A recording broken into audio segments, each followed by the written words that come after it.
Sinners was ass. I don't get it, bro.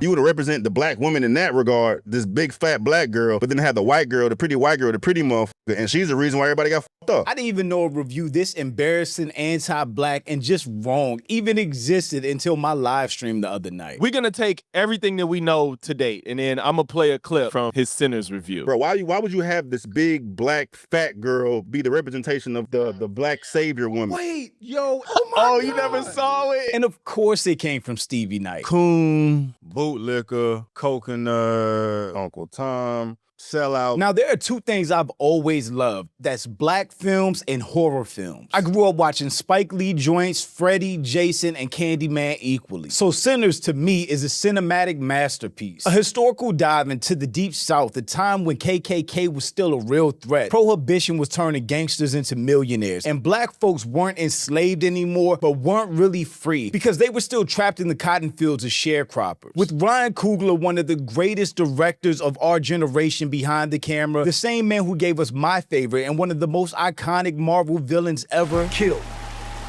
just to get here. I took life from my own brothers and sisters right here on this continent. And all this death, just so I could kill you. And Michael B. Jordan, who's basically become this generation's Denzel mixed with Will Smith. And you've got one of the best films of the year and one of my favorite films of all time. Now, I get it if there are a few things here or there that someone might not like about Sinners. I had a couple critiques myself as I shared in my live stream about the movie. The second act really slows down. The first, it's on a roll, like everything is getting set up. You're figuring out the personalities of the twins. It was just real. Like you got to see who they were. You got to see all the side characters and their relationships. I wish the head vampire was fleshed out a little bit more. This dude was super entertaining. He was menacing. He was scary. He was mysterious. But for anyone to outright hate a film with gorgeous cinematography, a haunting soundtrack, strong performances, and a story that weaves together brotherhood, love beyond death, vampire lore, and one of the most powerful scenes in cinema history, that says more about them as a person than it does about the movie. It's racist, bro. But then again, are we really surprised that a review like that came from Stevie Knight? But I'm Jew. Welcome to the channel. Please like and share the video. Don't forget to sub.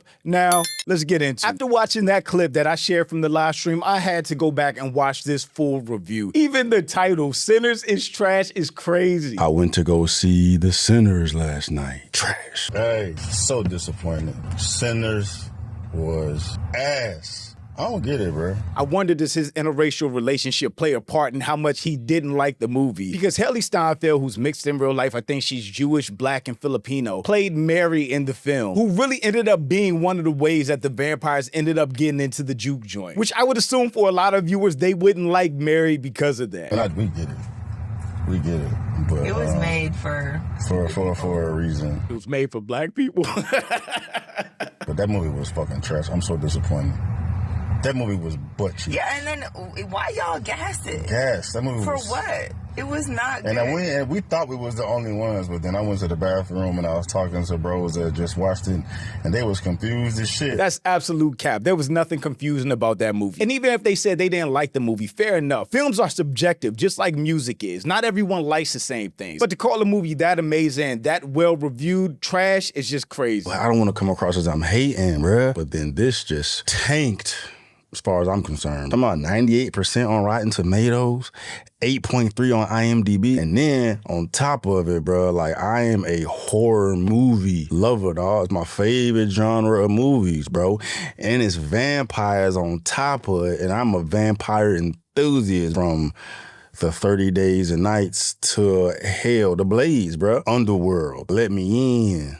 The Draculas, bro. Hell, I fuck with Vampire in Brooklyn. Hell, I even fuck with Twilight. Same thing with Underworld. So Stevie likes Underworld and Twilight, but thinks Sinners is trash, when it's the best looking movie just from a cinematographer perspective out of any of those franchises. Bro is 100% biased because it is a blackety-black film. That's why. This right here, especially when you classify it as horror. He keeps saying, especially when you classify it as horror. In general, vampire movies are classified as horror. Interview with the Vampire is classified as a horror movie. even though it's not really a horror movie, it's a vampire movie. I think vampire movies exist in their own genre of films, but on a general basis, they're still seen as horror films. It's really in the same vein as From Dusk Till Dawn, the Quentin Tarantino movie, where it's a bunch of different genres mashed up in there, but at the end of the day, it's a vampire movie, which makes it a horror. Can't nobody come up with no fresh ideas, new scripts. I feel like they keep recycling the same type of plot. Sinners was 100% a fresh idea, a new script, its own IP, not a franchise or a sequel. A new story, new location, new characters, with very deep vampire lore. You know what I'm talking about? I done heard people getting up and clapping after. I'm like, to a horror movie? Is Stevie Knight like Black Panther? Because he seems like the type of person that probably hated on Black Panther and its success too. Which is funny if he did, because that was another black-focused movie made by Ryan Coogler. Like, maybe it's just us, because we all often find ourselves in that type of element. It is 100% just y'all. But it's clearly not us, bro. Because after the movie, I'm talking to people in the films that share the same sentiments as I did. Cap, again, he's lying. But in the plot ain't even nothing that's going on during Jim Crow, right? I think it's either Mississippi or New Orleans. I don't forgot. It don't even matter, bro. This man is a clown. He doesn't know the difference between New Orleans and Mississippi Delta, and that environment adds so much historical context to the film. Jim Crow with the black folks. And Michael B. Jordan's one of the main characters, but he plays himself twice because he plays a twin of himself, so it was two of him, and they like some prohibition gangsters back then. He sounds so mad to be talking about a black movie, as if this whole film just discussed him. And they hit a lick in Chicago, come back to their hometown or whatnot, buy a barn from an alleged KKK member who claims he's not KKK no more, and they turn the barn into a juke joint. Well, that's the intention. Two brothers, Smoke and Stack, that went to the war, came back, went up north to Chicago, joined rival gangs. One was with the Italian Mafia, one was with the Irish Mafia. They robbed shipments from both those mobs and moved back south to start a juke joint, to go into business for themselves. Or they going around recruiting who they need to run the juke joint for the grand opening that night, right? So they pick up a musician, they pick up a cook, they pick up a security guard, you know what I'm saying, highlight their little stories or whatnot. You see the main love interest. That's called world building. The two brothers split up to get everyone that they needed for the juke joint's grand opening. So you got to see different parts of Mississippi, how people were living, the sharecroppers actually working, picking cotton in the field, the towns, the Asian store owners, and past relationships that Smoke and Stack had with people in their hometown. Pretty white girl, and she's involved with one of the twins. Her name is Mary, and she has a relationship with Stack, which was basically the wild brother, and he was the one that was with the Italian Mafia. And then, juke joints popping, and then vampires randomly pull up.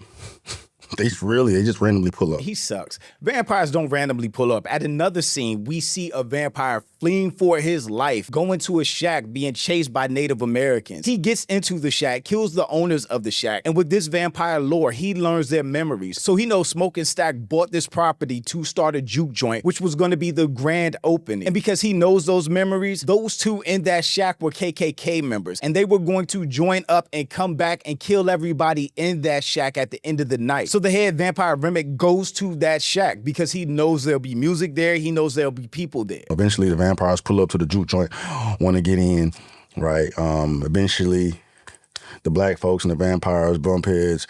Vampires end up fucking the majority of the black folks up. And really, that's pretty much it. There were so many moments and interactions between the vampires and everyone else in the juke joint, and how they were finding out who they are, what they were. There was a whole scene with the vampires basically singing and worshiping. There were so many moments in between the vampires showing up and everything going down in the juke joint. The story is, there's not much there, dog. And there's so many gaping holes throughout just the literal script. Acting was superb. He sucks. The acting, directing, cinematography, music, soundtrack, everything was amazing. So after recording this video, I was on the phone with my boy talking about the movie, and my PC was still recording. The convo was better than my review.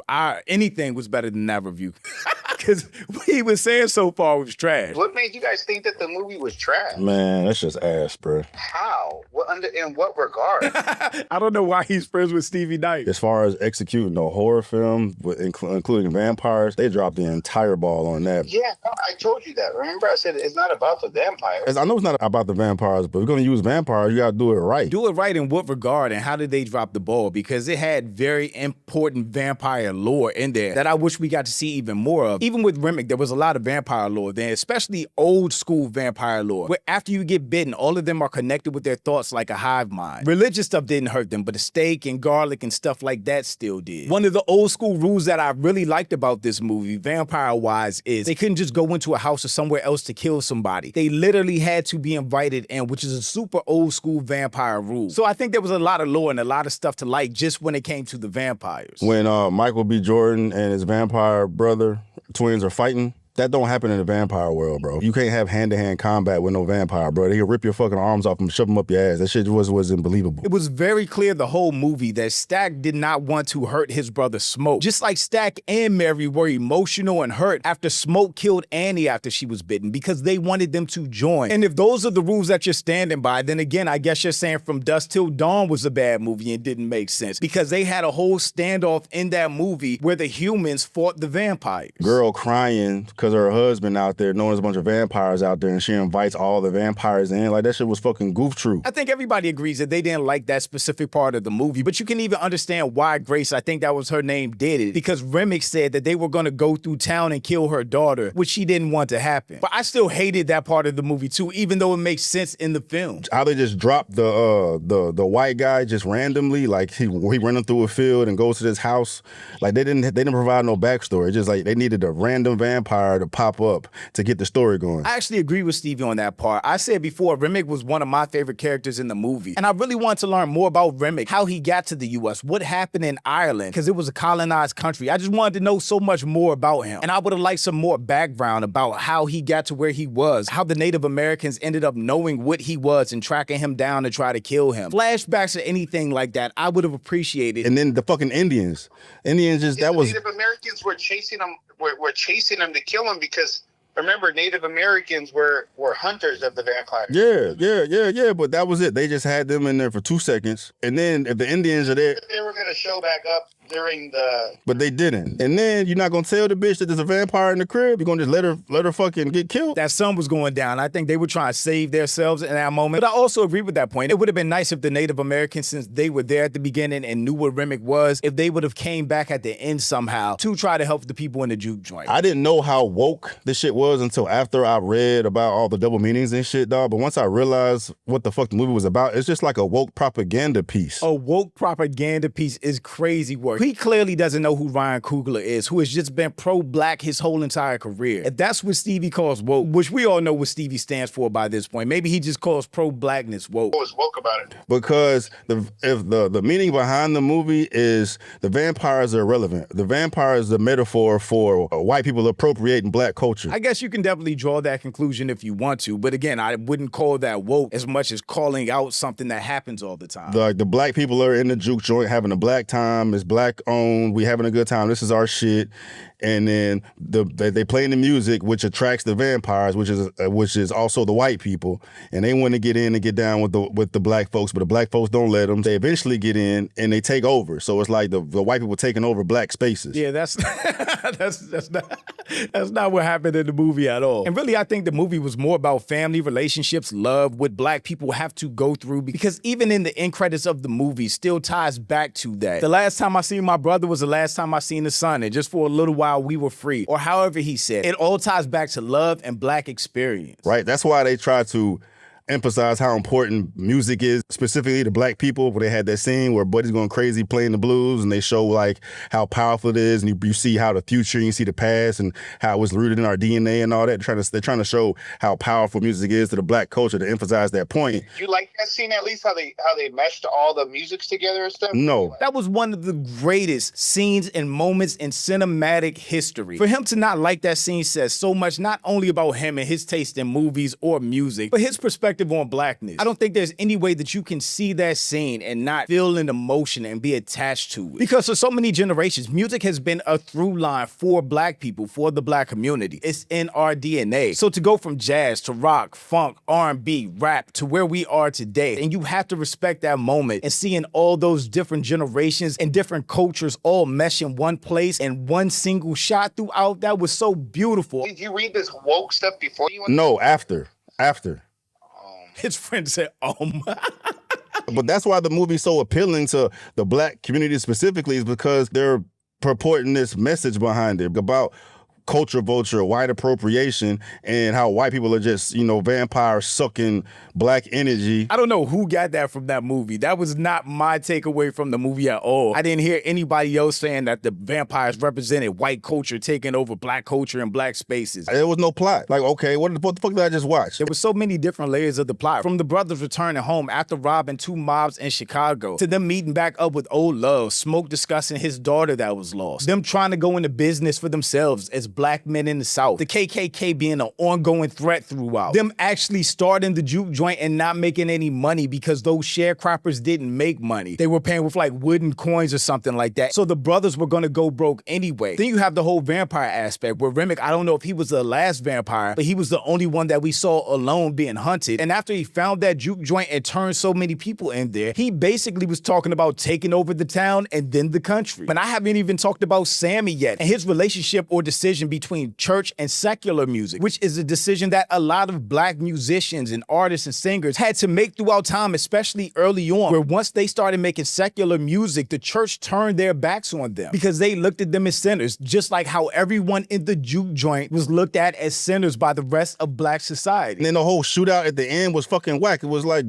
why? And that whole concept, like if the KKK... Not when you're breaking it down like that, yeah, I see it from that standpoint. I see why he's Stevie's friend now. The shootout at the end was Smoke finishing unfinished business because Remick told him that no matter what, those KKK members were going to come back and kill them. So by that point, Smoke didn't have anything left. He already lost Annie. He lost his daughter. He lost his brother. He lost the juke joint. Everybody died. And the last thing he was going to do was wipe out the clan there, which is what he did. In the movie theater I was in went crazy when that happened. The scene with all the vampires died, that's fucking whack. The vampire just stayed out there and saw the sun come up and just volunteered to die. I definitely agree with that point. I think dawn came too quick in the movie. When they rushed in the juke joint, it was still pitch black outside. Then by the time Sammy hops off the roof and goes into the water and Remick follows him, the sun starts coming up, but the sun just doesn't come up that fast. So that definitely is one of the complaints I had in the movie, but I don't think that ruined the movie at all. They contradict themselves, bro. If the message behind the fucking movie is to highlight appropriation of black culture. Again, I guess he's getting that from a Twitter think piece. I never heard anybody speaking about the film, from Ryan Coogler to Michael B. Jordan, say that the point of the film was cultural appropriation. I think that's an internet thing that people just reviewing the movie may have added, or he's capping and making that shit up and didn't read it anywhere. How white people do that shit? What's the point of having the pretty white girl involved with Michael B. Jordan be the lead cause of everything happening, right? It's because of her that the vampires got in the motherfucking, the crib. The point of the movie is to demonize white people, but the white people that y'all are championing is like, you know, she's culturally down, like she grew up with us and shit, but she the pretty white girl that lets the vampires in. And then at the same time, if you want to empower black people, bro, why would you have this big black fat girl be the representation of like the black savior woman? Bro, did this man just call Wumi Masaku, who played Annie, fat, big, and black? That's just crazy. That lets you know what he thinks about black women and black people in general. She's beautiful and she's been dope since Lovecraft Country. I assume Stevie is one of those people that just relates beauty to lightness because he described Mary as this pretty white girl, but Annie is big, fat, and black. The black savior woman. She was the one that knew the shit. She knew how to kill the vampire. She was the one to put everybody on game. You would represent the black woman in that regard, this big, fat black girl, but then have the white girl, the pretty white girl, the pretty motherfucker, and she's the reason why everybody got fucked up. What is he even talking about? What does representing black people or black women has to do with Wumi's complexion or her weight? Or what does it have to do with Ellie's complexion or his perspective that she's the pretty white girl? What does any of that have to do with the roles they play in the relationships within the film? Both of those characters were in the film because they loved one of the brothers. It's really all about love, and he's making some weird non-existent parallels that weren't really in the movie. I did talk to the person about that after that I went to the movie with. I was just kind of like, damn, how they did do the compare and contrast in regards to the contrasting of the white girl and the big black girl. I did say that. Bro, they keep calling her a big black girl. I am fucking insulted. These are coons. That white girl didn't need to be white. It could have been another black girl that went out there and did this. But what was wrong with her being white? What was wrong with her being mixed? And they add in context that her mother helped raise Smoke and Stack. Why is he so offended by her being a mixed girl in the movie? I guess because he has a Spanish or white woman, so he's insulted by the representation? What's his issue? Same shit. They made her white. What's the point of making her white? If the message is to demonize white people, what's the point of making her white? This this nigga's dumb. I don't think the message of the movie was to demonize white people. I'ma just read these comments before I get too annoyed. Yo, the comments have me dying. I didn't even watch the video. I just came here to read the roast. We know you didn't like it because you are something that rhymes with the word tune, which has really been exposed as of late. So it's woke to depict 1930s Mississippi as racist, offended by reality. Facts, and that's what I'm confused about. What is woke about the film showing Deep South in the Jim Crow era? The first time I watched a music reaction video of yours, let's just say I got an impression. You totally have proved me right. Kendrick must have been talking about you as well when he said it's a long life battle with yourself. That hit hard because bro does not like blackness at all. He doesn't even know Robert Johnston in the Crossroads. He was from Mississippi and played guitar left-handed and a right-hand guitar. Sold his soul to play the devil's music. There's so much that went over his muscle alt-right buttermilk biscuit head. The white vampire was Irish, which means that he was colonized. Italian and Irish people were not considered white until later in history. He wasn't racist at all. And that was the same thing I got from Remick watching that movie. He didn't come off as racist or like he didn't like black people. Even when they were at the door talking to them trying to get in, he identified with the way black people had been treated in their country, and that if they joined him, they would have real freedom and power to do whatever they wanted. This is very similar to when white people said that the Super Bowl halftime show was trash because they didn't get the message or didn't rock with the message. Accurate. He thinks the movie is trash and woke, while his girl be using a black scent, mind you. This is what happens when you're a grifter. You're incapable of forming genuine opinions. Byron Jackson right there looked into the future because that's how Stevie got exposed in the ABBA debate. He didn't have any genuine principles, stances, or opinions of his own. He was just regurgitating Charlie Kirk talking points. If you don't understand racism, white supremacy, what it looks like and how it works, everything else you think you understand will only confuse you. Well said. There are a gazillion comments calling him out. I would be here all day reading them. It's just funny, actually. Because Sinners is a great movie in so many different ways, with so many layers, with so much different context, that a lot of people walk away with different takeaways from the movie. And a person in an interracial relationship showing his girl in the front of the video hating on a beautiful black movie is just a terrible look. I know this review is old, like 5 months old, but like I said, I just learned about it from our live stream the other day. And with this being October, the horror movie month, I thought it was a great time to talk about it. Plus, I love Sinners. I kind of just want an excuse to talk about it anyway. One of my favorite movies ever. So again, I think this is a great film and just another example of Stevie being in the sunken place. But thanks for watching. Y'all let me know what you think about all this in the comments. Also, make sure you check out the next video and don't forget to follow me on Instagram for behind the scenes and life stuff. And I'll catch you next time. Peace.